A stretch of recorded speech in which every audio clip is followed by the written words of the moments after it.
Hello, welcome to Women Who Walk. I'm Louise Ross, writer and author of Women Who Walk the book, the inspiration for this podcast. And just as I did for the book, here I'll be interviewing and unpacking the journeys of impressive, intrepid women who've made multiple international moves for work, for adventure, for love, for freedom. You can find show notes to each episode and my books on my website, louiseross.com.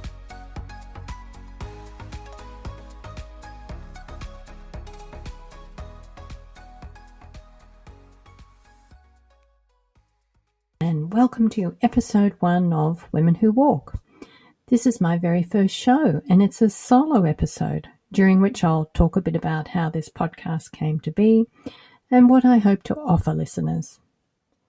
Women Who Walk the podcast is a continuation of the kind of conversations I had with the interviewees whose stories feature in my book, Women Who Walk. Conversations with inspiring women who, for a myriad of reasons, left their countries of origin, sometimes independently, sometimes with partner and or family, en route to life in another country. 6 years ago, when I had the idea for the book, I ran it by a friend, someone I considered a mentor. After listening to me pitch the concept, Pat immediately came up with the title. And as soon as it was out of her mouth, I knew it was right. Women Who Walk. It captures images such as the most obvious. Women walking, women moving forward with direction, empowered women, women of strength, women with the freedom to move, and so on. The subtitle of the book, How 20 Women from 16 Countries Came to Live in Portugal, references where the women originated and where they were going. And even though they found their way to Portugal, it could have been any country in the world, since the universal nature of their stories means the journey carries greater meaning than the destination.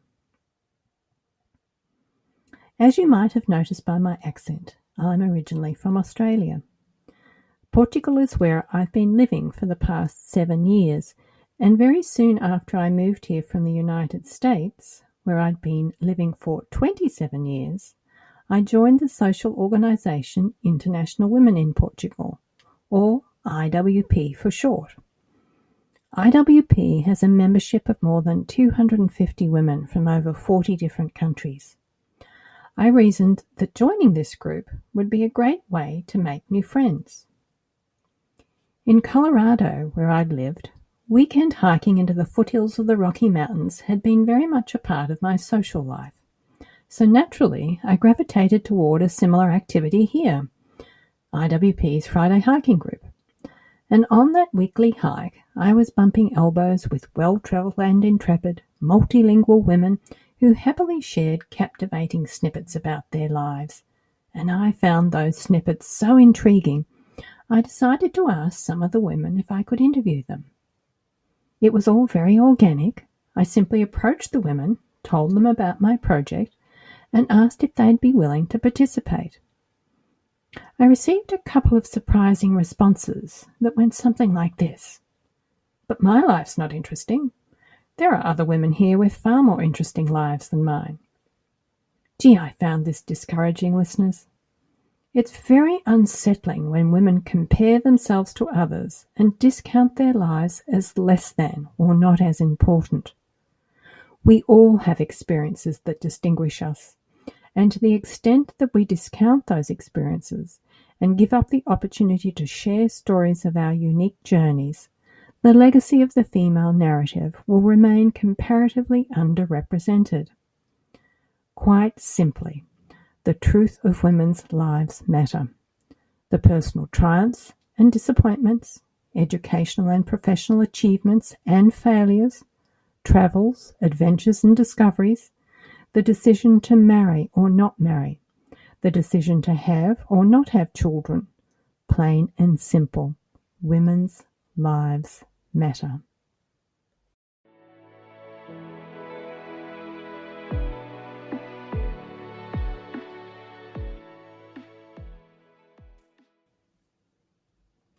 I have fabulous black and white pictures of my mother in the late 40s and early 50s, hiking in jodhpurs in the Australian bush, canvas backpack weighing her down. But just to be clear, there were no horses involved. Mum didn't ride. Jodhpurs were the go-to trekking trousers of the time. I also have coloured pictures of her skiing in the high country, northeast of Melbourne. In those days, there were no tows or lifts, so this meant that once you'd skied down, you'd have to take your skis off and walk back up again, and then ski back down again. Ooh, kind of takes the fun out of skiing as we know it today. In 1951, when she was 23, Mum set off to explore the Northern Territory with her best friend. She'd not long graduated from a College of Domestic Economy in Melbourne, where her vocational training was in dressmaking. For a young woman who eventually worked for a fashion house designing exquisite evening gowns, heading off into outback Australia was in stark contrast and an incredibly courageous thing to do in those days. It was and still is a vast and highly remote area. I mean, if you had an accident, chances are it could end up being fatal, as medical help might well be days away. So my mother had been quite an adventure and outdoors woman. But when she married Dad, she gave up this life and her career, which was rather sad. But her story was that she did so in order to begin a life with my father and start a family. And to be honest, Dad was 11 years older, and he'd spent his early 20s in trench warfare, fighting back Rommel's German army in the Libyan desert. Toward the end of the Second World War, he was sent to New Guinea, where jungle warfare left him stricken with malaria and hepatitis. So roughing it, hiking and backpacking, even with my gorgeous young mum, was not on Dad's must-do list. In his spare time, he preferred to unwind with a game of golf or a good book. But when I was 11, Mum did manage to coax him to come along on a weekend family ski trip. My sister and I enrolled in ski school. Mum skied with her brother and his wife, and when I popped back into the ski lodge for a bit of a break, I found Dad feet up by the fire, reading my uncle's Playboy magazines. But in Dad's defence, lad mags were not his usual reading fare. When I was in my early teens, I noticed that Mum did quite a bit of armchair travel. She loved biographies of spirited women who lived rather daring lives, such as Karen Blixen, who under her pen name Isaac Dinesen wrote out of Africa, and Beryl Markham, author of West with the Night. Beryl was the first person to fly solo, non-stop across the Atlantic from Britain to North America. Her memoir is really quite racy. She led a very colourful life. And there were other notable women, characters that Mum loved to read about. Curious about my mother's interest in the tales of women of substance, I began to read similar kinds of books, but more in keeping with my age and the time. The first was The Dove, a memoir by 16-year-old Robin Lee Graham's 1965 around-the-world solo voyage in his single-mast sailboat. Robin was a teenage boy when he set sail, so it wasn't the journey of a young woman. Nonetheless, I fancied myself a bit of a solo voyager after reading The Dove. This was followed by Tracks by Robin Davidson, another Robin, but this time an Australian woman who at 19 set off with her dog Digby and 4 drooling and rambunctious camels and walked the gruelling 2,700 kilometres from Alice Springs in Central Australia through the Gippsland Desert to the Western Australian coastline. I read that book several times, wondering if I too could walk across Australia with camels and survive to tell the tale. Somewhere in between, I read a novel by American author James A. Michener. The Drifters is about 6 young adults from diverse cultural backgrounds who meet up and travel together through Spain, Portugal, Morocco and Mozambique. One of the characters is 18-year-old Britta from Tromsø in Norway. After finishing school, she works in an office, fending off the advances of her lecherous boss. And curious about the world beyond the dark winters of Norway, Britta decides to vacation in Torremolinos, Spain. Once there, she finds a job and her life changes to the extent that she never returns to Norway to live. The Drifters had a huge impact on me. In fact, I think it must have imprinted on my psyche, because when I reread it a couple of years ago, I realised I had travelled to many of the places mentioned in the book, not because I'd plotted my travels accordingly. Rather, it just happened. And like Britta, I've never returned to my country of origin to live. Into my young adulthood, I continued to read the books of women leading exciting and noteworthy lives.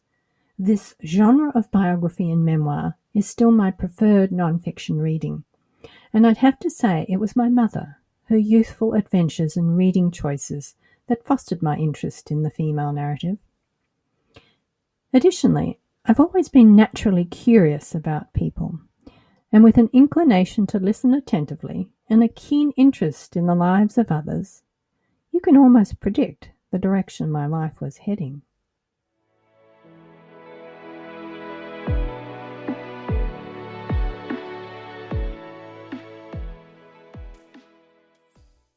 I travelled to the US for the third time. Previously, it had been to travel about the country solo. A couple of years later, it was for a working holiday in Utah at Park City Ski Resort, since by that time I was totally into skiing, having worked in my early 20s in 2 resorts in Australia, as well as in Courchevel in the French Alps. But my third trip to the US was for graduate studies in psychology and counselling. Boulder, Colorado is a university town with a student population of about 35,000, and that includes a sizable international student body. By 1991, I'd finished my graduate degree and was working in a women's clinic, counselling young women from varied backgrounds, most of whom were students at the university. I was particularly fascinated by the life events of my international clients. So much so, I wrote them into 45 short stories, fictionalizing the details and the names of the young women to protect their identities.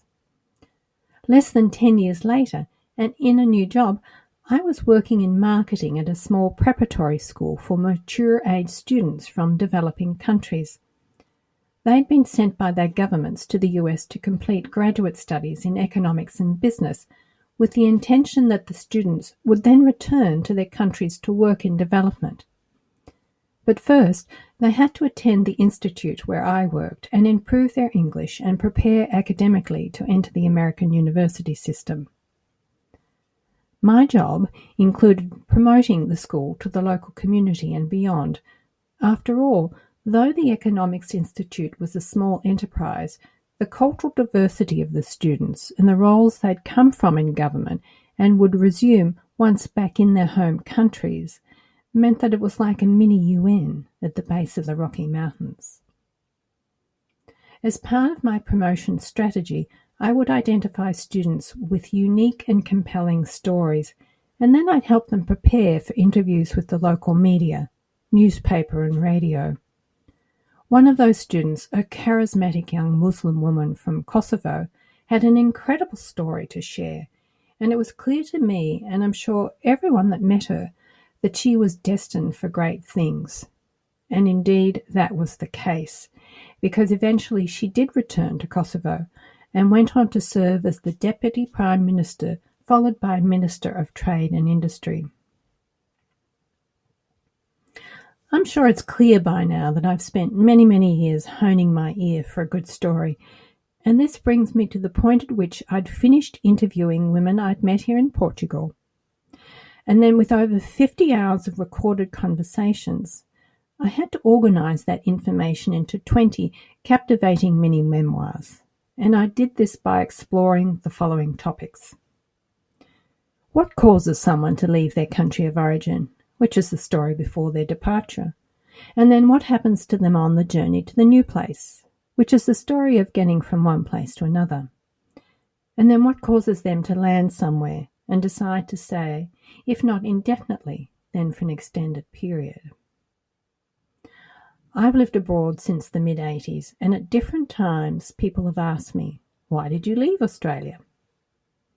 Australia is known as the lucky country that people want to move to from all corners of the world due to its economic health, opportunities for better quality of life, and its geographic beauty. So why leave? The most obvious answer is that I left to study in the US, where not long after arriving, I fell in love, married, and then 9 years later, for very undramatic reasons, we divorced. Basically, I think we'd grown apart. But by then, I had a flourishing life in Boulder. Community, friends, and my job at the Economics Institute, which I loved. But that was 23 years ago, and it feels as though the reasons I've continued to stay abroad, such as my latest move to Portugal in 2014, rather than return to Australia, have become more complex as I've aged. Interestingly, what I've discovered as an interviewer is that it's much easier to ask others the questions we have difficulty resolving ourselves.